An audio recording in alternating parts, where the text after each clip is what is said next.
మాజీ ప్రధాని దివంగత జవహర్ లాల్ నెహ్రూ జయంతి సందర్భంగా సిద్దిపేట జిల్లా హుస్నాబాద్ మల్లెచెట్టు చౌరస్తాలో కాంగ్రెస్ నాయకులు నెహ్రూ విగ్రహానికి పూలమాలలు వేసి నివాళులర్పించారు.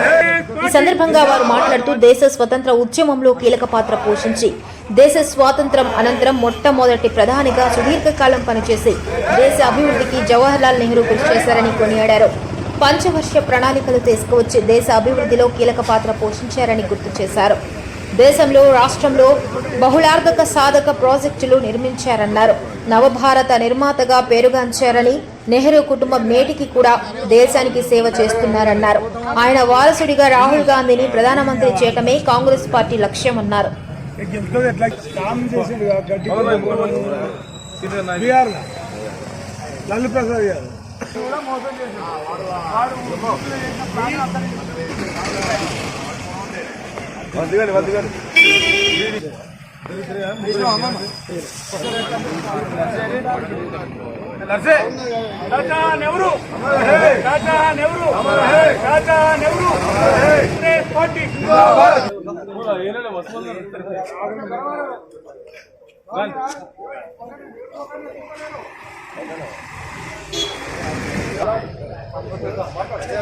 వాళ్ళు రాకుండా మధ్యగానే గడ్డాలు అయితే జర నల్లగా రాని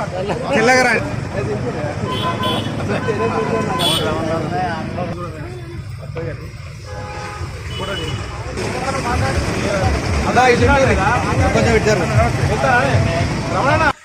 అందరికీ నమస్కారం. కాంగ్రెస్ పార్టీ ఆధ్వర్యంలో హుస్నాబాద్ టౌన్ మరియు మండల కమిటీ ఆధ్వర్యంలో మరి చాచా నెహ్రూ గారి జై కాంగ్రెస్, జై కాంగ్రెస్, కాంగ్రెస్ పార్టీ జిందాబాద్, జిందాబాద్, కాంగ్రెస్ పార్టీ జిందాబాద్, జై కాంగ్రెస్, జై కాంగ్రెస్.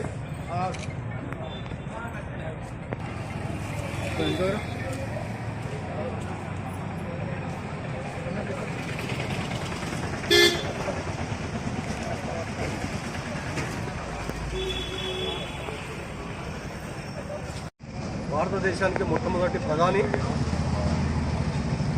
దీర్ఘకాలంగా ప్రధానమంత్రిగా చేసినటువంటి గొప్ప నాయకుడు, పంచవర్ష ప్రణాళికలు తీసుకొచ్చి అప్పటి వరకు దేశంలో బ్రిటిష్ పాలనలో కూడా దేశం పూర్తిగా విచ్ఛిన్నమైనటువంటి పరిస్థితుల్లో స్వాతంత్రం వచ్చిన తర్వాత ఈ దేశ ఆర్థిక వృద్ధిని పెంపొందించడానికి వ్యవసాయకంగా కానీ, పారిశ్రామికంగా కానీ, ఇతర అన్ని రంగాలలో కానీ ఈ దేశాన్ని అభివృద్ధి దిశలో తీసుకొచ్చినటువంటి గొప్ప నాయకుడు. అదేవిధంగా అతడు చేసినటువంటి హయాంలో పడిన బాకరానంగల్ ప్రాజెక్ట్ అయితేనేమి, శ్రీరామ్ సాగర్ ప్రాజెక్ట్ అయితేనేమి, నాగార్జున సాగర్ ప్రాజెక్టు మొత్తం పెద్ద బహుళార్థక సాధక ప్రాజెక్టులన్నీ ఆయన హయాంలో పడిన జరిగినటువంటి ప్రాజెక్టు ఇవన్నీ. నిజంగా గొప్ప దార్శనీయకుడు. ఆయనే దానికి సంబంధించినటువంటి ప్రాపర్టీస్ అతనికి ఉన్నటువంటి ఉత్తరప్రదేశ్లో ఉన్నటువంటి ఆయన మొత్తం ప్రాపర్టీస్ అన్నీ దేశానికి దారాదత్తం చేసినటువంటి నాయకుడు. ఈరోజు కొందరు ఆయనను కానూన్ అని చెప్పి, ముస్లింబాద్ అని చెప్పి, ఇవన్నీ చెప్పి అంత పెద్ద ఉత్తమమైన కుటుంబాన్ని ఇలా అభాస్పాలు చేయడానికి కొంతమంది ఈ యొక్క సోషల్ మీడియాలో కూడా ఒక కంకణం కట్టుకొని తిరుగుతున్నటువంటి సంగతి వచ్చిందే. ఆయన ఎన్నిసార్లు జైలు వేయండు, ఆయన యొక్క నిజాయితీ ఏంది, వాళ్ళ తండ్రి అన్నట్టయినా ఎక్కడ మోతీలాల్ నెహ్రూ గారు వాళ్ళు ఆయన కుటుంబం ఆయన వాళ్ళకి సంబంధించినటువంటిది, వాళ్ళ తాతకు సంబంధించినటువంటిది ఏంటి, ఒక్కసారి వాళ్ళ కుటుంబం మనం చూసుకున్నట్లయితే యావత్తు వాళ్ళ కుటుంబం వాళ్ళు సంపాదించిన ప్రతి పైసా దేశ స్వాతంత్రం కోసం ఖర్చు పెట్టింది తప్ప ఏ ఒక్క రూపాయి కూడా వాళ్ళ సొంతానికి వాడుతున్నట్లేదు. అటువంటి గొప్ప నాయకుల కుటుంబం